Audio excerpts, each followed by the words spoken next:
أعوذ بالله من الشيطان الرجيم بسم الله الرحمن الرحيم إن الحمد لله والصلاة والسلام على رسول الله وعلى آله وصحبه وسلم أما بعد. I apologize for my lateness. Struggle to get out of work. Khair.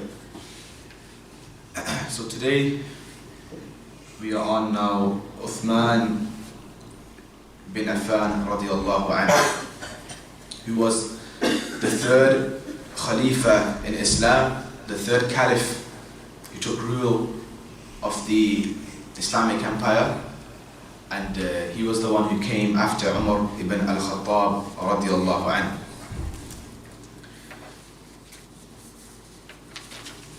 Uthman bin Affaan, he ruled for a total of 12 years. And in his 12 years, there were 6 years of peace and tranquility, followed by some years of fitan, some years of problem and musibah. And then his last 2 or 3 years of his leadership, things took a very, very drastic turn.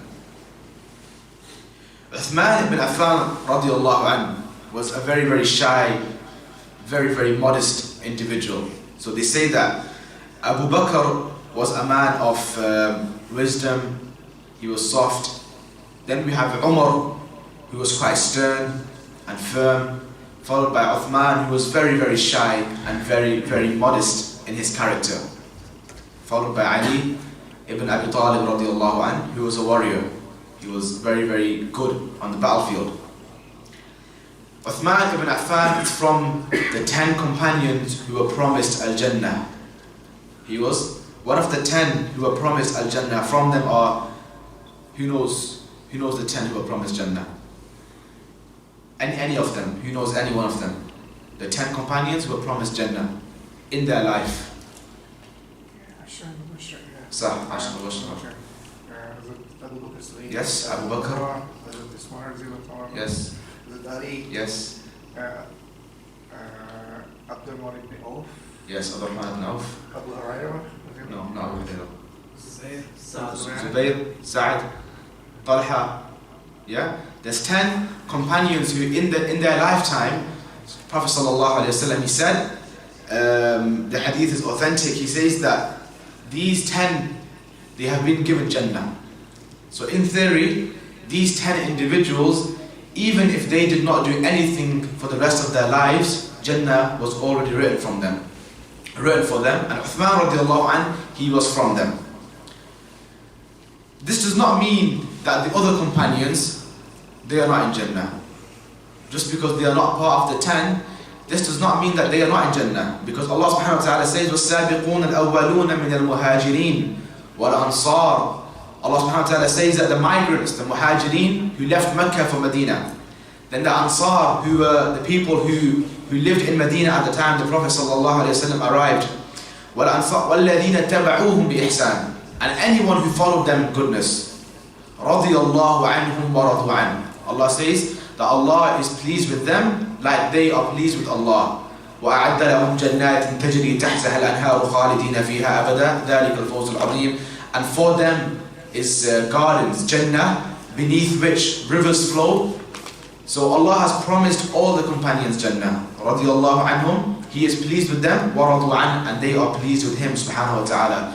But these 10 in particular, they had a very, very high status. The Prophet sallallahu alaihi wasallam, he promised them Jannah whilst they were alive. Uthman ibn Affan was very similar to Abu Bakr radiallahu anh, in the sense that he was a man of nobility, a man of fine character, even before Islam. So even in Jahiliyyah, Uthman ibn Affan was not from those who drank alcohol. He was not from those who would party in their time. You know, he said something regarding music. He said, I was never from those who took joy in musical instruments. So from this we can take their own form of parties where music would be played and they would dance and whatnot. He would never take part in any of this. But we know that many of the other companions in Jahiliyyah, they used to take part. And Allah, of course, He forgave them for that. But Uthman bin Affaan, he was very, very fine in his character. Even in Jahiliyyah, he never took from alcohol, and he was also always a man who kept away from the things that were deemed immoral. The women in Quraysh, this is just to portray the position that Uthman ibn Affan had at the time. The women in Quraysh, they had a lullaby.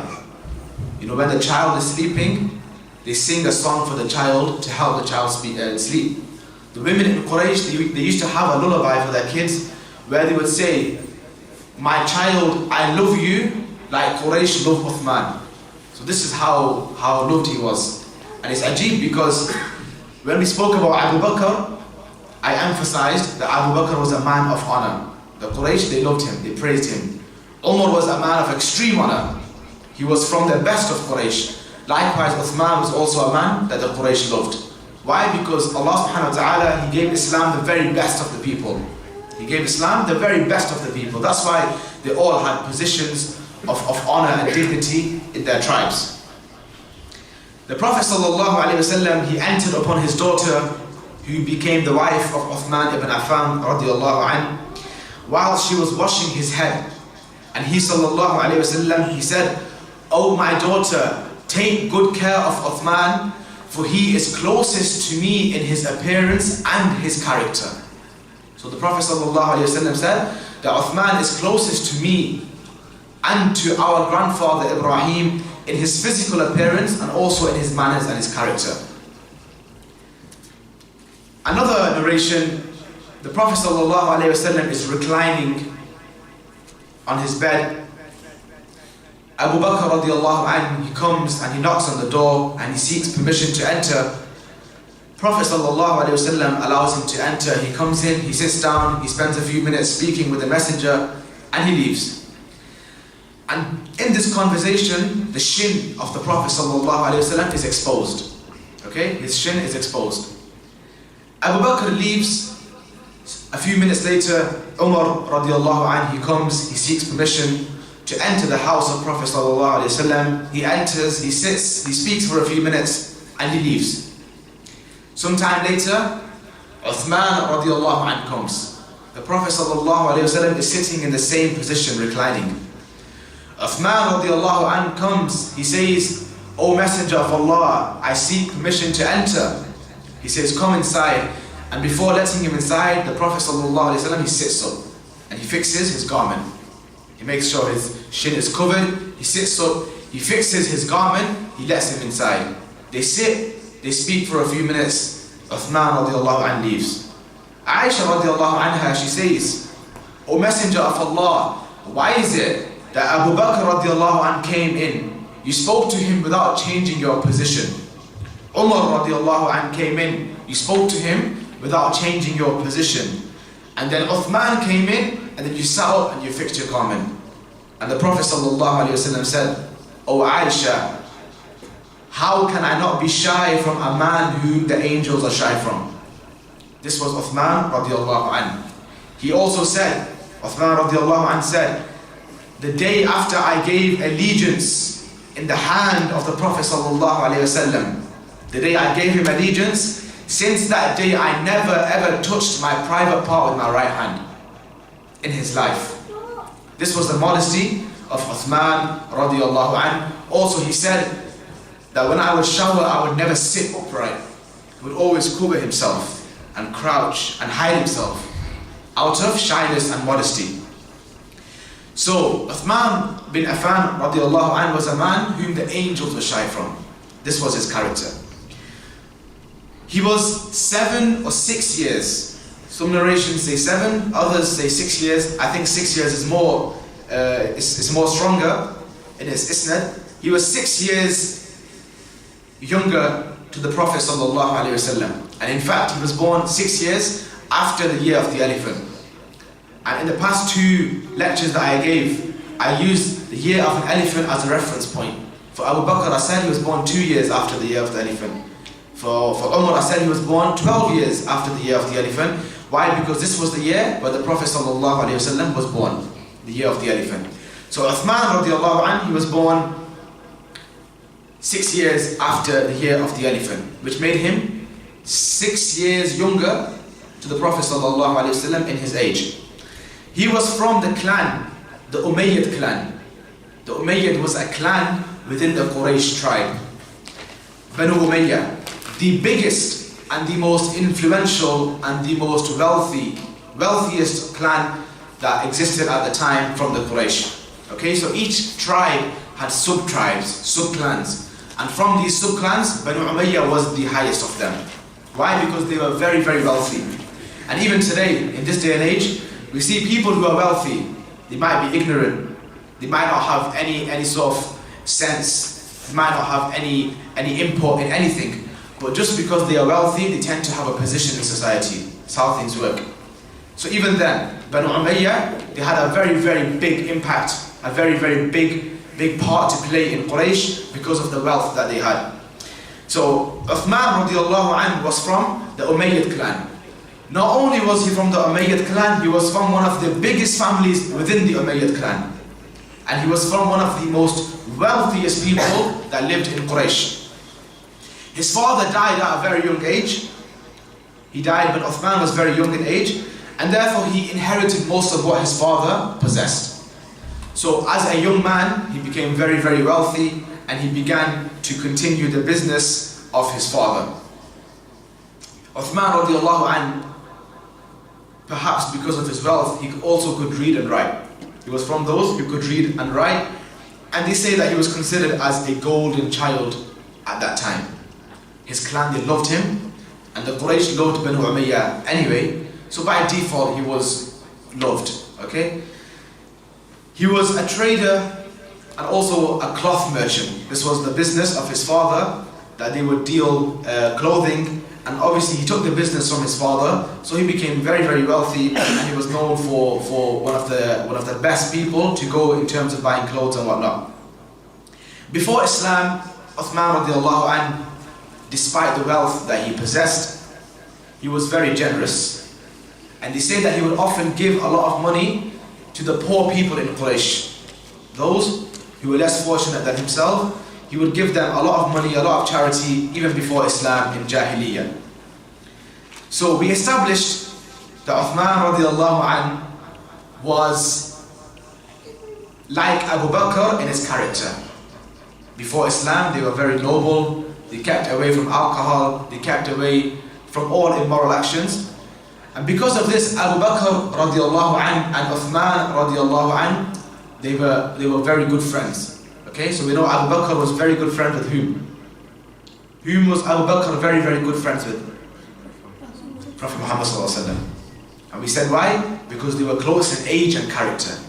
Likewise, Abu Bakr radiallahu anh was good friends with Uthman because they were close in their character and they were 4 years apart. Now if you think about it, even now, the Prophet ﷺ said that the person, he's upon the deen of his friends. This means that the people you surround yourself with, you tend to be like them.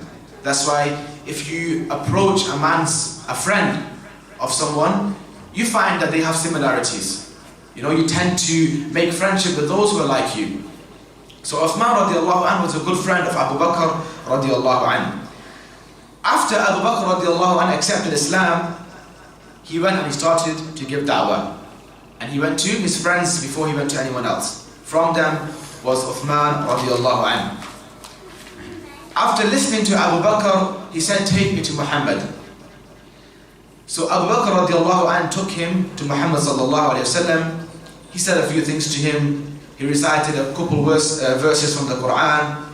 And Uthman radiallahu anhu, he said, "Ashhadu an la ilaha illallah wa ashhadu anna Muhammadan abduhu wa rasuluh," and he accepted Islam. Not as easily as Abu Bakr, but he accepted Islam fairly quickly and fairly easily. After accepting Islam, the wives of Uthman radiallahu anhu, he left them because they denied Islam, they refused to accept Islam, so he had to leave his wives. And because of this, he became quite upset, he lost his wives, he lost his family, and the Prophet ﷺ decided to marry his daughter Ruqayya radiallahu anha to Uthman radiallahu anhu. So he is now married to the daughter of the Prophet ﷺ, who happens to die in the Battle of Badr. So at the time the Battle of Badr was taking place, Ruqayya radiallahu anha, she dies from illness, and Uthman radiallahu anhu, he loses his wife, and he again becomes very, very upset, very depressed. There's a narration where the Prophet ﷺ, he saw Uthman walking, and he was so upset. His expressions clearly showed, his sadness and his depression. And the Prophet ﷺ, he married his second daughter to Uthman radiallahu anhu, whose name was Kulthum.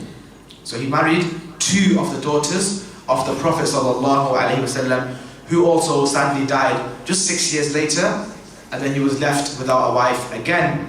And this time he was so upset, and the Prophet ﷺ, he saw him and he said to him, "O Uthman, had we had a third daughter, I would have married her to you." Okay, so Uthman radiallahu anhu, he was someone who had a very, very close relationship with the Prophet ﷺ, and he earned his title Dhun Nurayn, the owner, the possessor of two lives, as in Ruqayya radiallahu anha and Kulthum radiallahu anha, because he was the only man who married two of the daughters of the Prophet sallallahu alaihi wasallam. Hence his name, Dhun Nurayn. So after Uthman radiallahu anhu, he's now accepted Islam at the hands of the Prophet sallallahu alaihi wasallam through the da'wah of Abu Bakr radiallahu anhu. Despite his status in Quraysh, and despite his status amongst the Banu Umayyah, he became from those who were oppressed. Because when he turned on the religion of his forefathers, they did not care who had a status, who had money, who had wealth. They would oppress that individual. And his uncle Al-Hakam bin Abi Al-As, he actually locked Uthman radiallahu anhu, and he shackled him and he chained him in order to break him. And he said to him, "O Uthman, return to the religion of your forefathers, and if you do not, I will not let any food and any water get to you." And Uthman radiallahu anhu, he said, "By Allah, I will never ever leave al-Islam."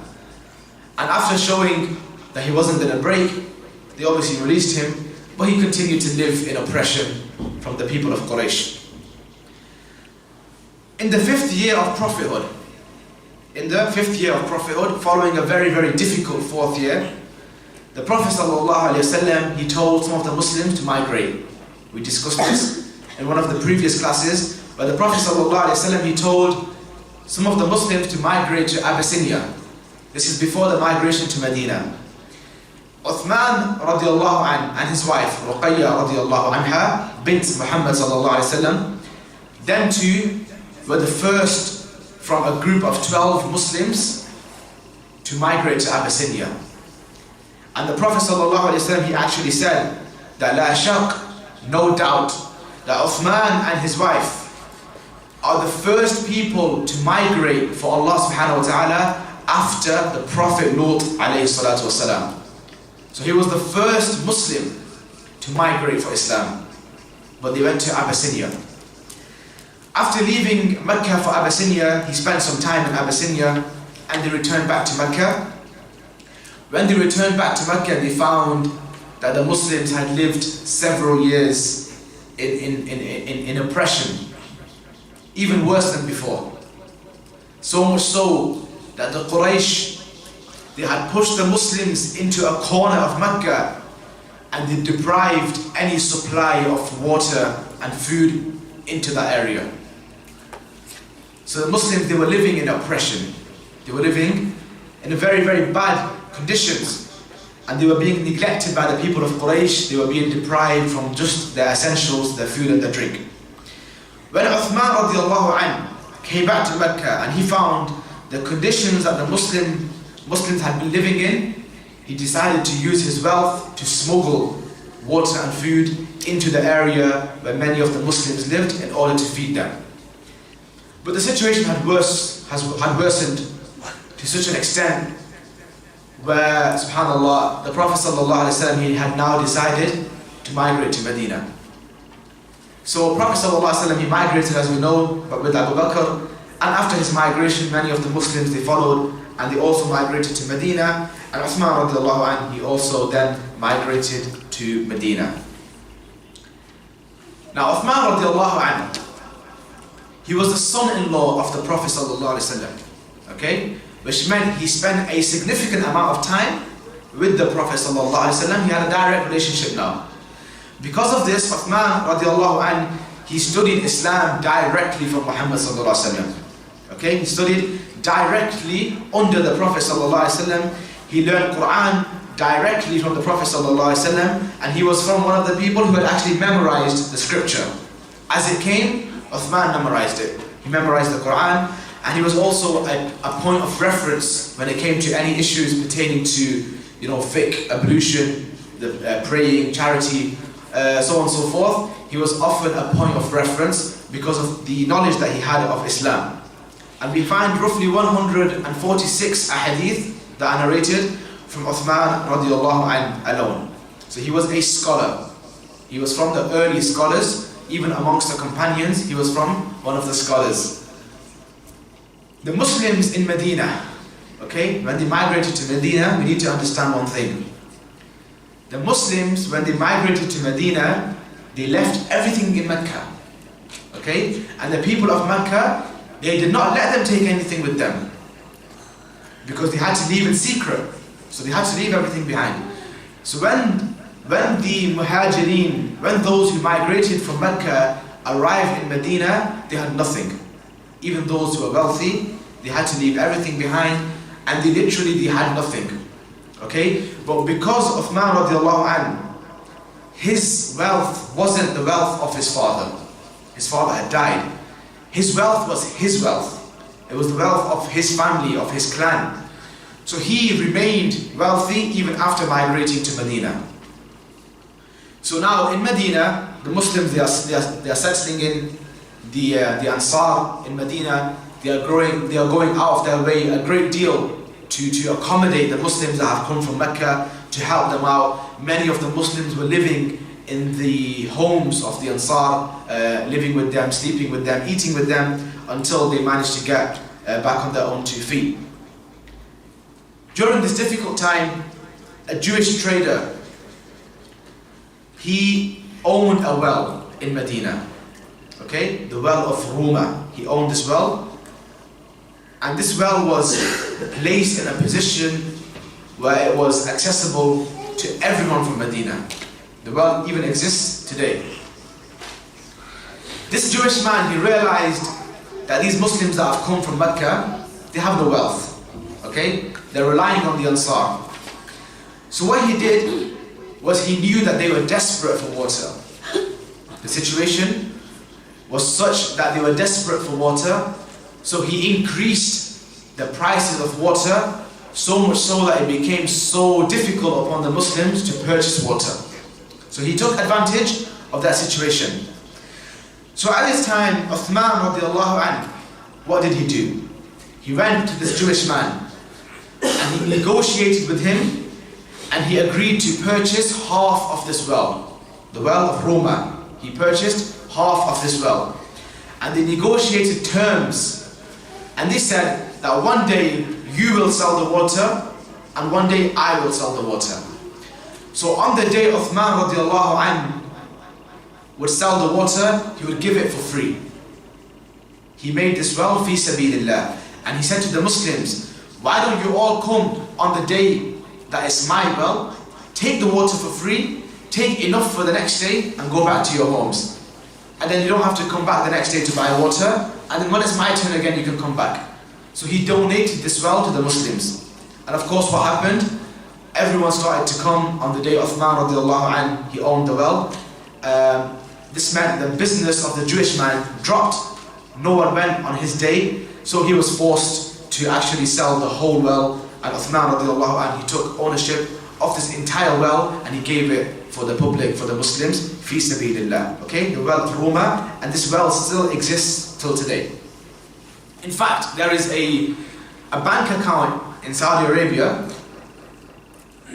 even now, there's a bank account in Saudi Arabia set up by his name, Uthman bin Affaan Trust, I think, or the bank account of Uthman bin Affaan, and it's been established from that day. And even till today, there is wealth in that account that goes out to the poor. Even till today, 1400 odd years later, Uthman ibn Affan, his wealth, people are still benefiting from. There is a story at the Battle of Tabuk, when the Muslims, they fought the Romans. The Prophet ﷺ, he called upon the wealthiest people from Medina. Okay, he called upon the wealthiest people from the Muslims, and he asked them to fund and to donate towards the battle. It was a large battle. They needed a lot of supply, a lot of weaponry and animals. So he called upon those who were rich in the hope that their donations would encourage those who had less to even give something. So when he summoned them, he asked them to donate. And Uthman radiallahu anh, he put his hand up and he donated 100 camels. And the Prophet ﷺ, he asked for more. And again Uthman radiallahu anh, he put his hand up, he donated 200 camels, which became 400, 600, and then 900. In some narrations, 1,000. He donated 900 camels for the purpose of the war that was about to take place. And along this, he also donated 1,000 dinars, 1,000 golden coins. And in fact, the narration says that when the Prophet ﷺ would ask the people, who else can donate? Everyone would look around and only Uthman radiallahu anh would be the one donating. And he kept donating more and more and more until he actually passed the target the Prophet ﷺ intended to reach. He surpassed what the Prophet ﷺ had asked for. Okay? And then he came and he put 1,000 dinar or 1,000 golden coins in the lap of the Prophet ﷺ. And the Messenger ﷺ, he picked up the coins with his hand and he let them fall between his fingers like this. And he said, "Oh Uthman, after this day, nothing can harm you. Or, after this day, you don't have to do anything, for Allah has forgiven you." And the scholars, they say, if after that day, Uthman radiallahu anh did not do a single act of worship, a single voluntary deed, he would have still earned his place in Jannah. Because the Prophet ﷺ said, after this day, nothing can affect you now. Allah has forgiven you on this day. So such was his generosity. Point to be made that he was the most generous from the companions after Abu Bakr radiallahu anh. Okay, because we have to understand that someone who has only 10 pounds, okay, and then we have someone who might have 1,000 pounds. The person that has 1,000 pounds, he gives 700 pounds in charity, which is a big amount. And the person who has 10 pounds, he gives 10 pounds in charity. Whose charity is greater on the scales? Even though it comes down to niyyah, it comes down to the intention. Abu Bakr radiallahu anh, he did not have as much as Uthman, but he gave every single thing he had. And he even said that I have left nothing in my house except Allah and His Messenger. So this is the reason why Abu Bakr radiallahu anh, he was still the best in terms of charity. He still gave the most. So Uthman radiallahu anh, he single-handedly, pretty much by the will of Allah subhanahu wa ta'ala, he funded, he financed the Battle of Tabuk. He bought this well of Ruma. Okay? Uthman radiallahu anh, on Fridays, he would go in the market and he would buy slaves. He would buy slaves. After buying them, he would set them free.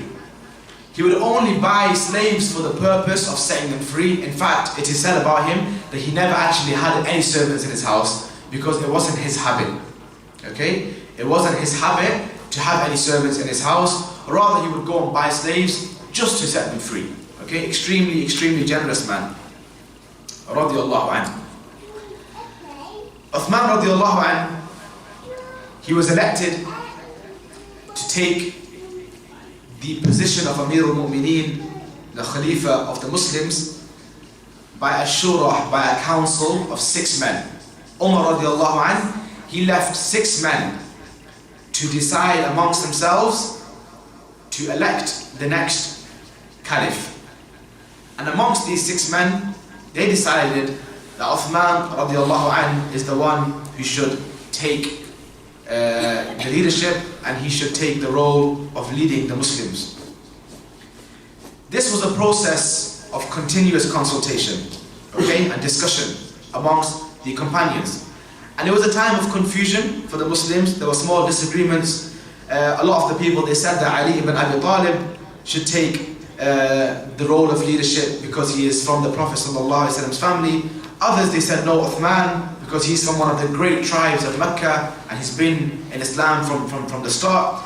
So Ibn Kathir, rahmatullahi ta'ala alayhi, he writes in one of his books that Abdurrahman ibn Auf, who was also one of the companions from his Jannah, from the most senior of the companions alive at the time, he called both Ali and he called Uthman also separately, and he said to them, do you swear to rule by the book of Allah subhanahu wa ta'ala and the sunnah of the Prophet sallallahu alaihi wasallam? So he called Ali, okay, Abdurrahman ibn Auf, and he's asking him, do you swear to rule by the law of Allah subhanahu wa ta'ala and the sunnah of the Prophet sallallahu alaihi wasallam?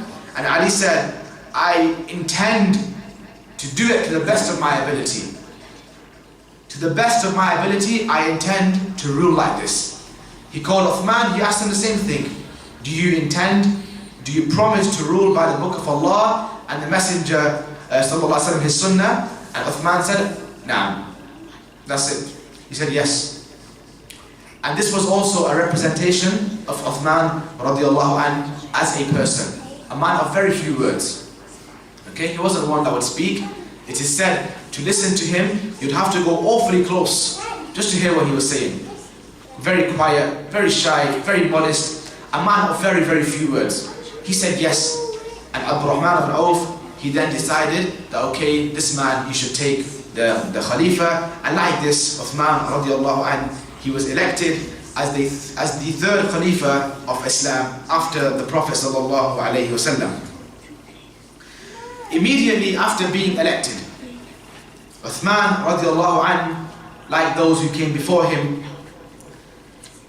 he summoned the Muslims and he gave a khutbah, he gave a sermon standing on the minbar of the Prophet sallallahu alaihi wasallam. And in this khutbah, he recited 2 ayat from the Qur'an, and long story short, he pretty much told the people, leave the luxuries of this world. Coming from a man who's rich, remember? He said, leave the luxuries of this world and seek for yourself a place in the akhirah. And he said, وَاضْرِبْ لَهُمْ مَثَلَ الْحَيَاةِ الدُّنْيَا.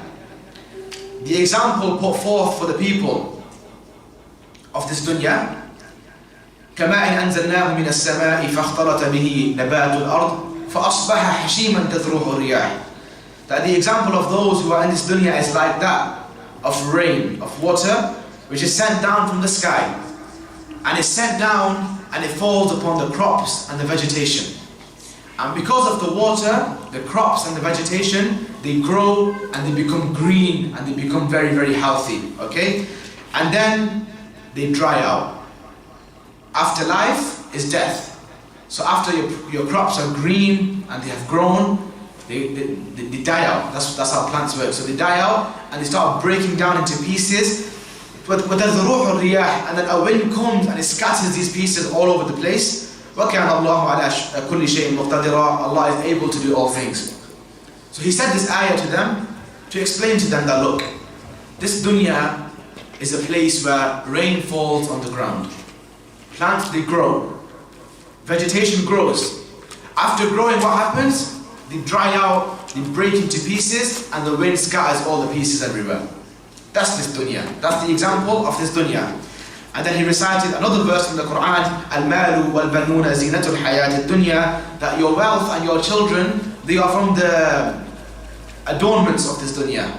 From those things that you look at, like, you know, zina, as in things that people take pleasure from, people enjoy. So, your children and your wealth, zinatul hayat dunya, they are from the adornments of the life of this world. وَالْبَاقِيَاتُ الصَّالِحَاتُ خَيْرٌ عِنْدَ رَبِّكَ ثَوَابًا وَخَيْرٌ أَمَلًا. and your good deeds are those that will last forever and ever. Okay? Your actions, your prayers, your charity, your fasting, these are the things that will last, and rather your wealth and your children is only temporary for this dunya.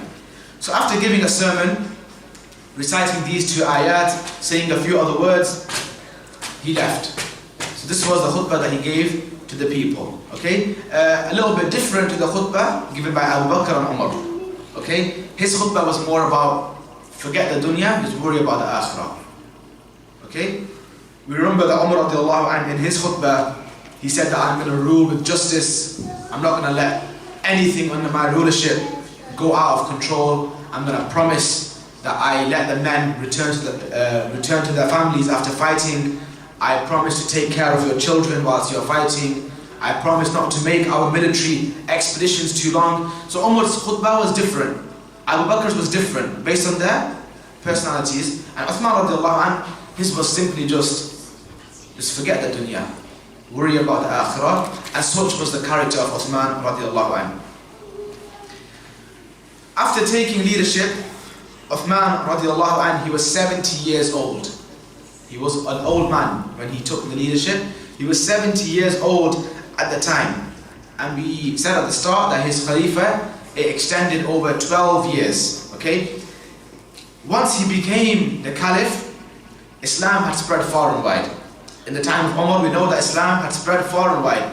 So Uthman radiallahu anhu, he elected governors to take control of different provinces. You know, the distance of the empire had spread so far that just to get a message from one place to the other would take weeks. Okay, all the way to Rome, Islam had gone. So he elected his governors, he sent them letters, told them what he expects from them, and like this, his Khilafah was established, and for 6 years, it was a very, very peaceful, a very, very tranquil time, the first 6 years. In his time, Islam is spread to Spain, to Morocco, to Afghanistan, to modern day Azerbaijan, I believe it is. It spread very, very far, okay? So even in his time, Islam continued to spread, and it took control of large portions of the world. And as soon as every time he would take control of another part, he would elect a governor. So Uthman radiallahu anhu, in his Khilafah, he also was responsible for the Uthmani text, the Qur'an that we have as we know it today. What happened is, so many different lands were coming into Islam. So many foreign lands, people that could not speak Arabic, okay? So many foreign lands were entering Islam that the people, they began writing Qur'an according to their own dialects. Okay? They began writing Qur'an according to their own dialects and their own ways. And many of the companions who would travel for the purpose of visiting, because he would have assistants who he would send out to far, far lands, where they would go and they would observe the governors to make sure they are ruling properly. So his people, they would go to the lands, they would make sure the governors are ruling properly, make sure that everything is being done according to the book of Allah subhanahu wa ta'ala and according to the sunnah of the Prophet sallallahu alaihi wasallam. And at this time, Hudayfa radiallahu anhu, he was from one of the people who travelled, and he noticed that people in these far lands, they are making Qur'an in their own dialects, and they are struggling to read Qur'an. Okay, because for some of them, it was a foreign language. So what he did was, he came back, he told Uthman radiallahu anhu the problem with the Qur'an. So Uthman radiallahu anhu, he called all of those who knew the Qur'an by heart, and himself as well, because he was from one of the Huffaz, he knew the Qur'an by heart. He called them, he asked for all the scripts to be brought forth to him.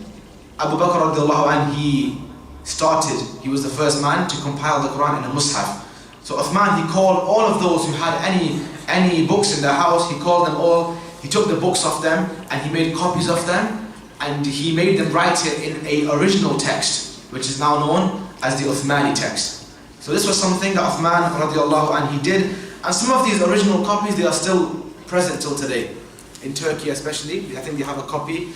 The actual mushaf that Abu Bakr radiallahu anhu had for himself, which was passed down to Hafsa bint Abi Bakr, I think even that script is still today. Allahu A'lam. They say that they still have that script today, and that script, Uthman radiallahu anhu, he actually used that one as a reference point to write the rest of the books. So he used the one that Abu Bakr compiled to copy the rest of them, And like this, they created the Uthmani text just to prevent, confusion with the different dialects and the different ways of writing the Arabic language. So Uthman radiallahu anhu, he's now 82 years old.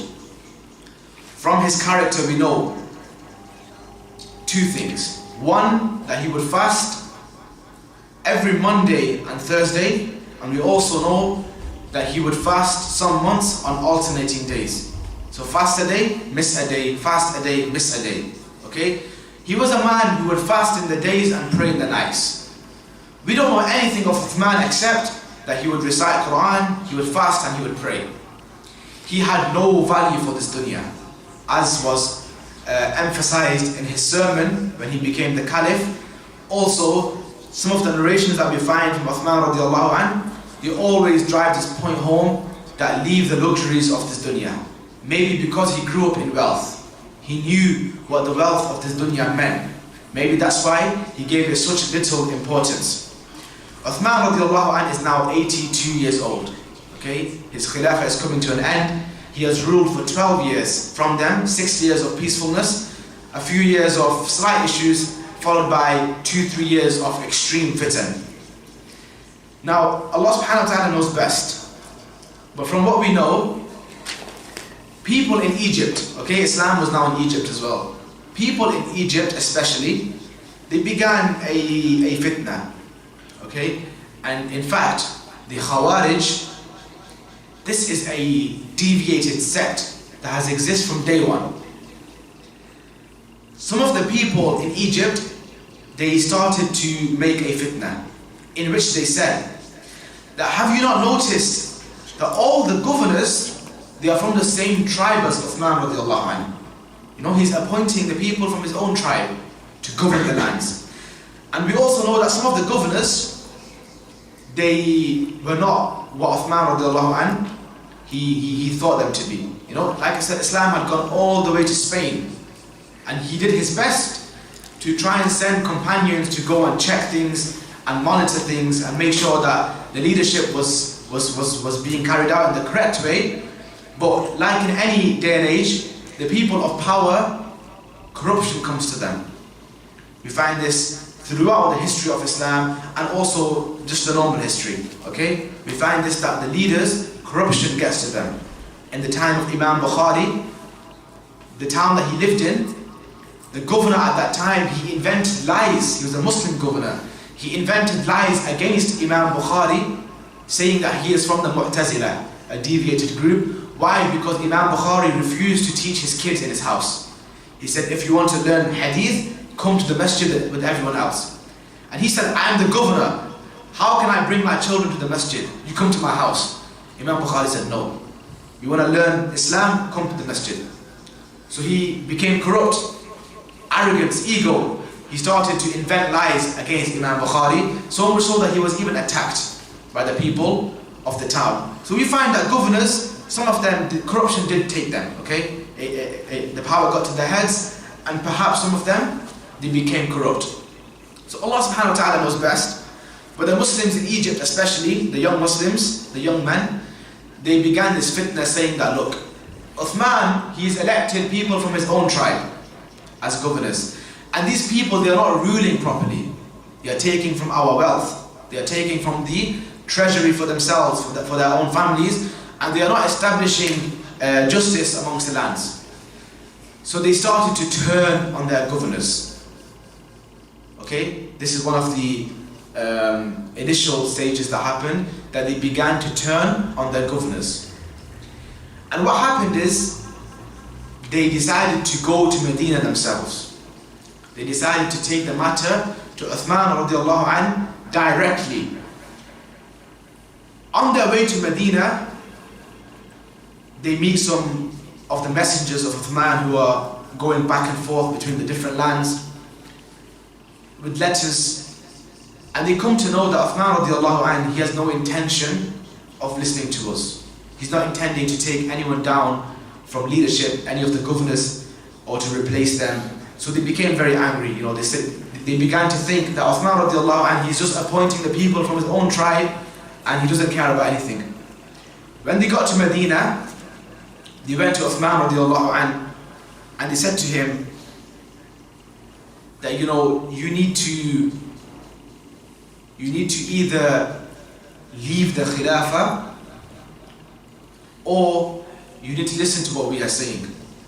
Okay, so they gave him two choices. They said either take the governors down from their positions and put the people up that we say, or leave the Khilafah yourself. You're an old man now.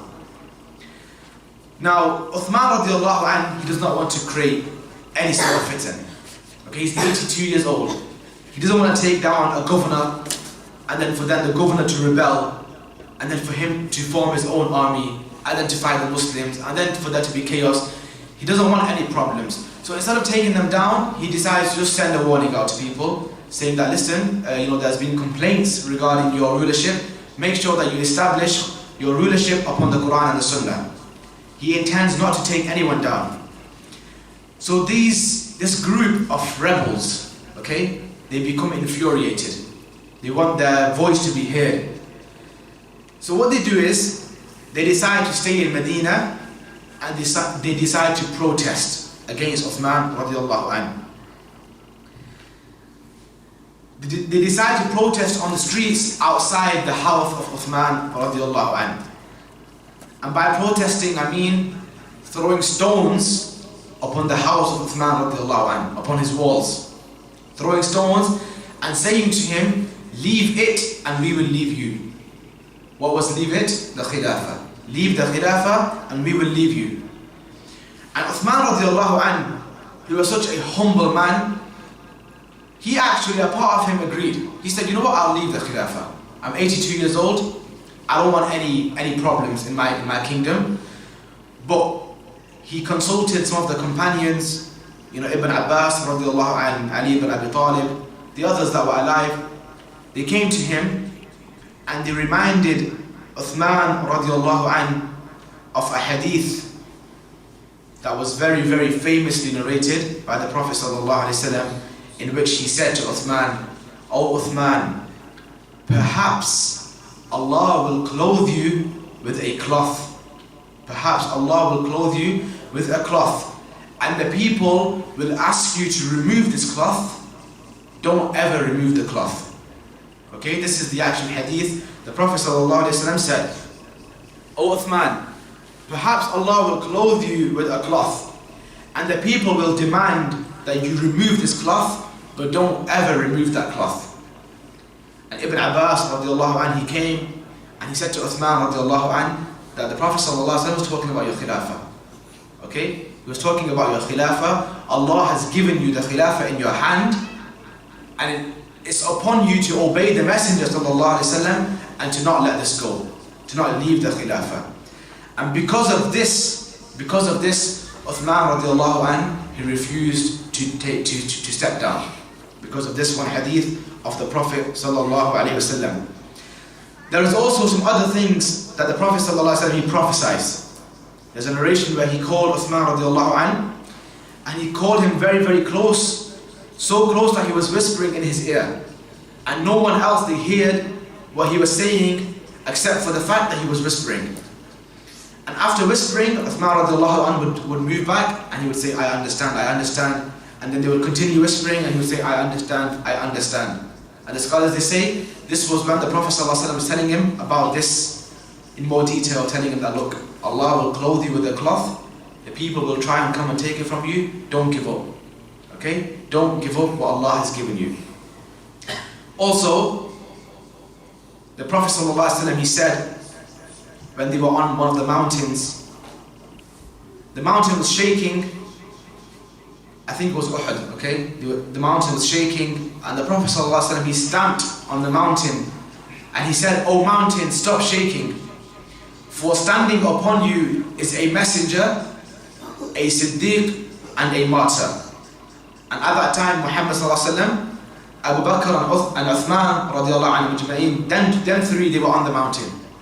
So he prophesied even the killing of Uthman radiallahu anhu by saying that a martyr is standing on you. And about Abu Bakr, he said a Siddiq. He did not say a martyr, because Abu Bakr, he died a normal death. So these people, they are protesting on the streets. They are seeing the likes of Ali ibn Abi Talib, the likes of Ibn Abbas, of Hassan al-Hussein. They are seeing these major companions coming in and out of the house of Uthman radiallahu anhu.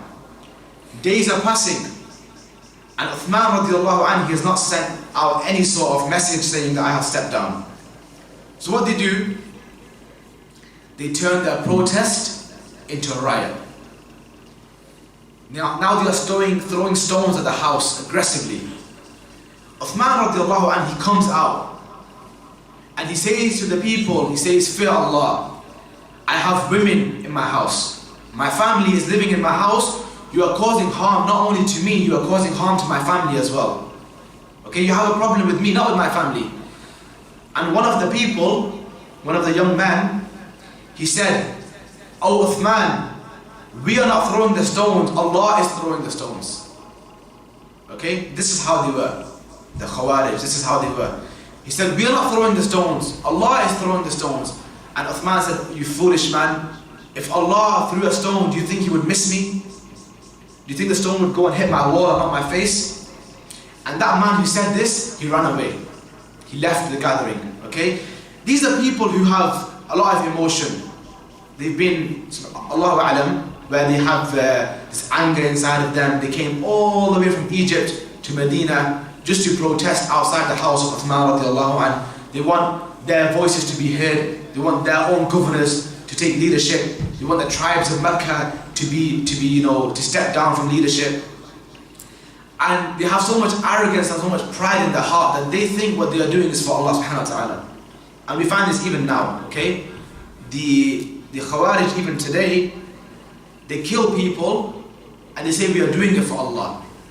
Yeah, they kill people innocently in cold blood and they say we are doing this for Allah. And even at that time, they would say we are doing it for Allah. But we know they are not doing it for Allah. They are doing it for their own desires, okay? Because they deviated from the path of Islam. So these people, some of them, they begin listening to Uthman radiallahu anhu as he is speaking. He is telling them, don't you people know that I am the first person who wrote the Qur'an down? Okay, before Abu Bakr radiallahu anhu compiled it into a mushaf, in the life of the Prophet sallallahu alaihi wasallam, every time revelation would come, Uthman, he would make notes of the revelation, he would write it down for himself. And he was the first person to write down Qur'an. He is saying, don't you people know that you are attacking the person who is the first man to write down Qur'an? Then he says, don't you know that you are attacking the person who single-handedly bought the well of Ruma? Don't you know that you are attacking the person who single-handedly funded the battle of the book by the will of Allah subhanahu wa ta'ala? Don't you know you are attacking the person about whom the Prophet ﷺ said on the mountain that upon you is standing a martyr? So he's telling them all these things about himself, just so that they may come to their senses. And the narrations say that some of them they left, who realized what they were doing, but many of them they remained. Despite what he was saying, they did not leave. And they were adamant upon that what they wanted, which was for him to leave the Khilafah. What happens is, they now take siege of the house of Uthman radiallahu anhu. Okay? His house is in complete siege. What does this mean? No one can leave the house. The family of Uthman, they can't leave the house. So by default, what this means that if they can't leave, nobody can come inside. And if nobody can come inside nor leave, they can't bring food and drink inside the house. Okay, so like this, the family of Uthman radiallahu anhu, they were deprived from food and drink. Whatever they had in their homes, they used. Once finished, they were deprived from food and drink. Uthman radiallahu anhu, the one who purchased the well of Ruma by himself, he was deprived from drinking from the well that he funded.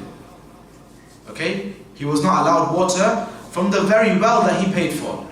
He was not allowed food from his kingdom to get to him. Uthman radiallahu anhu, 82-year-old man, he is spending his days in his house, reading Qur'an. And one of the narrations, it says that he slept at night and he woke up in the morning And the other narration says that no, he slept after Dhuhr and he woke up for Asr. Okay? I'm going to use the one where he slept at night, because our scholars, they have given this one more trust. They say this is a stronger narration. So Uthman radiallahu anhu, he sleeps, and he slept on a Thursday, and he dreams that he sees the Prophet sallallahu alaihi wasallam in his dream. And behind the Prophet sallallahu alaihi wasallam is Abu Bakr and Umar radiallahu anhu. And Muhammad sallallahu alayhi wasallam, he says to Uthman, "O Uthman, have they deprived you from water?" And he says, "Yes, O Messenger of Allah." He says, "Have they deprived you from food?" He says, "Yes, O Messenger of Allah, they have deprived me." And he says, "Don't worry, because today you will break your fast with us." The Prophet sallallahu alayhi wasallam said, "Today you will break your fast with us." It was a Thursday. It was from the habit of Uthman radiallahu anhu, and he fasted on Thursdays even when he was 82 years of age. He wakes up the next day. After waking up, he ties, his trousers, he ties them up and he fastens them. Why? Because he knew that that was his last day. He had just seen a dream in which the Prophet ﷺ said that you're going to open your fast with us today. So he knows that this is his last day. So he ties his trousers up high and he fastens his trousers tightly, because he knows that when he is killed, they're going to leave his body and he doesn't want his aura to be shown. This is what he tells his family. He goes, "I don't want my aura to be shown." Modesty, even in death. Then he goes to his room, he sits down with the mushaf and he starts to recite Qur'an. The siege has lasted a long time now. Okay, the siege was a long siege. And what's happened is that people, they have jumped over the walls of the house of Uthman radiallahu anhu, and some extra passionate people, we can say, even though that passion is idiotic, but they ran into the house of Uthman radiallahu anhu, and when they came in, they saw this old man reading Qur'an inside. His house is under siege, he's inside reading Qur'an. They come inside, Uthman looks up and he says, "It's not you. It's not you who is going to kill me, because the Prophet ﷺ, he made dua for your tribe." And the man, he runs away. He hears these words and he runs away. Another man comes in. Uthman says, "It's not you. The Prophet ﷺ, he made dua for your tribe. How can you kill me?" This man flees. And when they see that these people are going inside and they're running away, a few of the men, they think, "You know what, let's go inside as a group. These people are weak." They go inside, they hear a few words of Uthman and they run away. Let's go inside as a group. So a group of men, they break into the house of Uthman radiallahu anhu. They come inside, he is sitting and he is reading Qur'an. They look at him, and from them, one of them, he has an iron rod and he hits the face of Uthman radiallahu anhu with this rod. He hits him in his face and his head.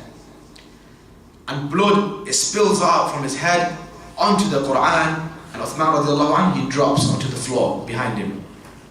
Okay? Even today, if they still have that book, Allahu A'lam, after his death, when they took his possessions, the blood that fell onto the mushaf, it had stained the page of the mushaf. His blood had stained the page of the mushaf that he had in front of him.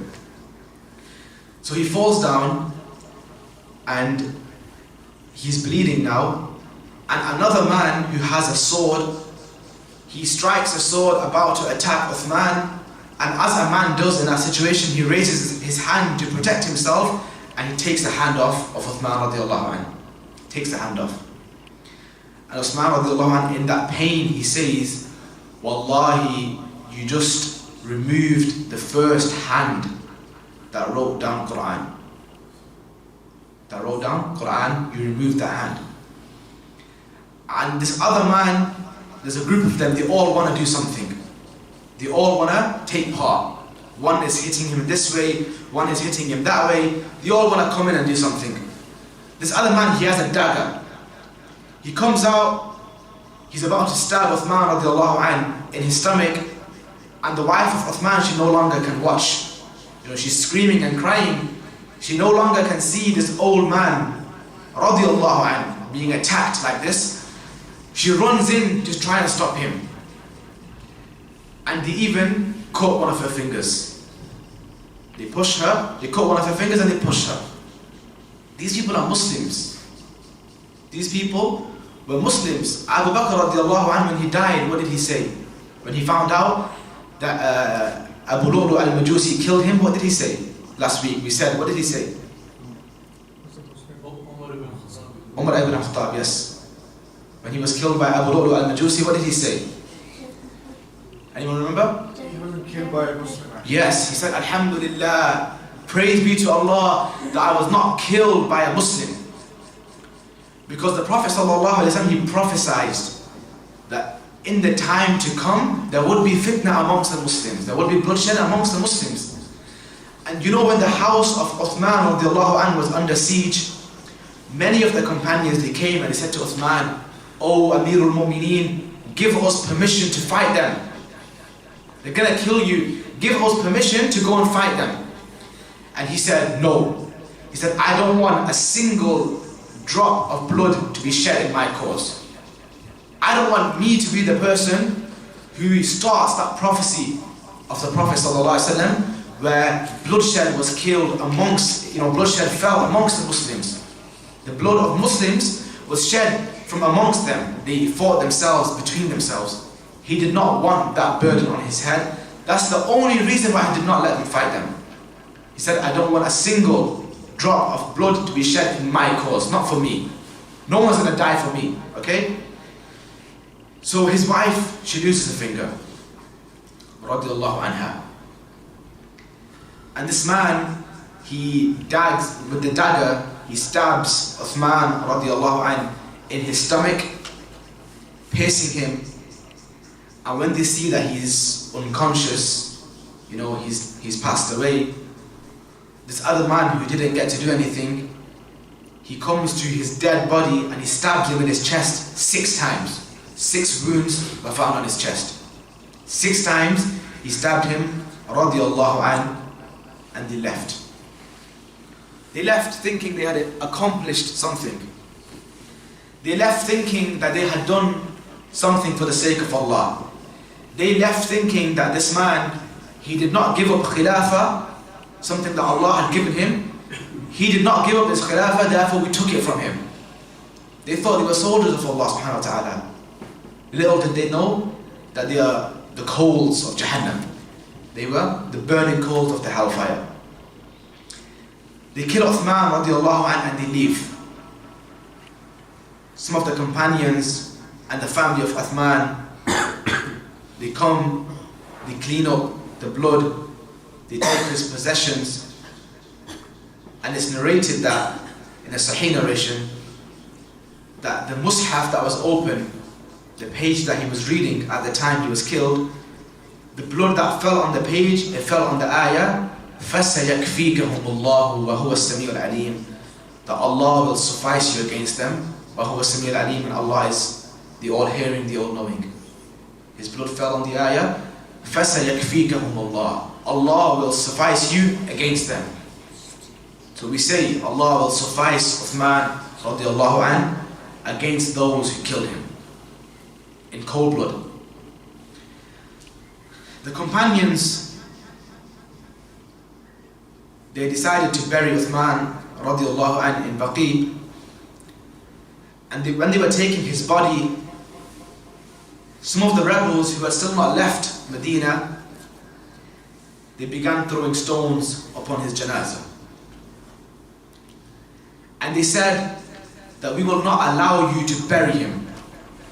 Rather, throw him on the street and leave him, let him rot. They said, we're not going to allow you to bury him. And the wife of Prophet ﷺ, one of his wives,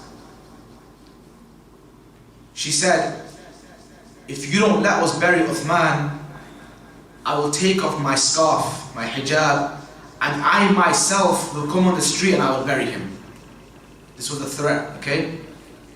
That if you don't let me bury Uthman, if you don't let us bury Uthman, I will take off my hijab and I will let my hair loose and I will come onto the roads and I will bury him myself.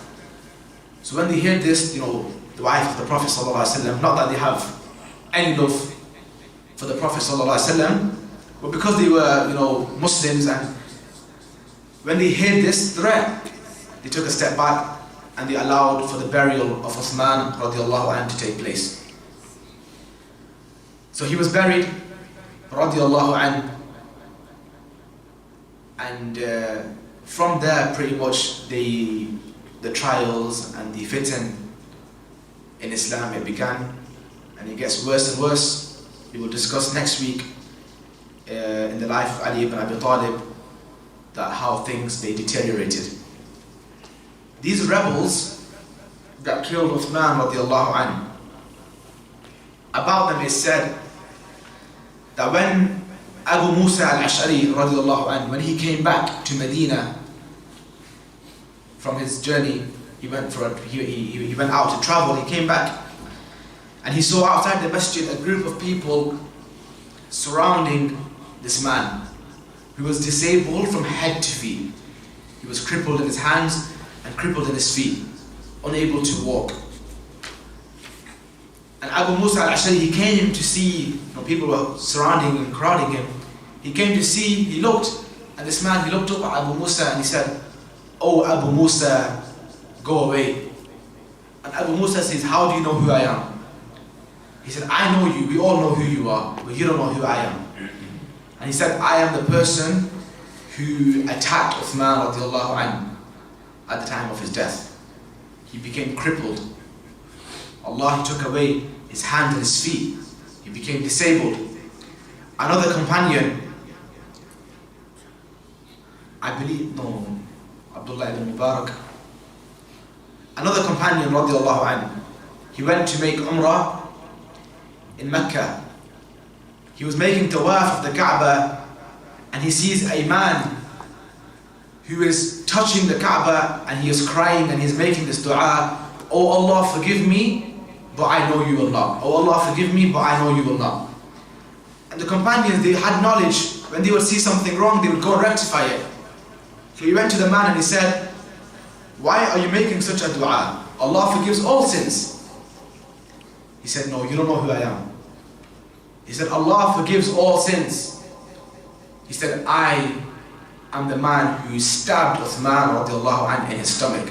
And he showed him his hands and they were completely gone, crippled, disabled.